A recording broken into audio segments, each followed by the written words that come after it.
तातडीने करण्यात यावी अशा सूचना शेलार यांनी यावेळी दिल्या। प्रख्यात अणुशास्त्रज्ञ डॉक्टर शिवराम भोजे यांचं आज कोल्हापुरात अल्प आजाराने निधन झालं। ते 82 वर्षांचे होते।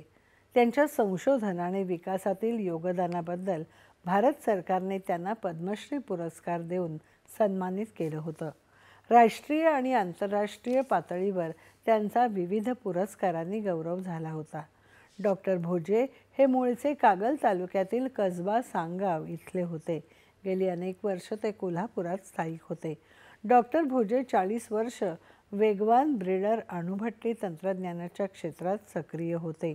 डिझाईन, बांधकाम, ऑपरेशन, संशोधन आणि विकास क्षेत्रात भरीव काम त्यांनी केलं आहे। भोजे यांनी भाभा अणु संशोधन केंद्र प्रशिक्षण शाळेत प्रशिक्षण पूर्ण केलं होतं। ट्रॉम्बे येथील BARC येथे वैज्ञानिक अधिकारी म्हणून त्यांनी छाप पाडली होती।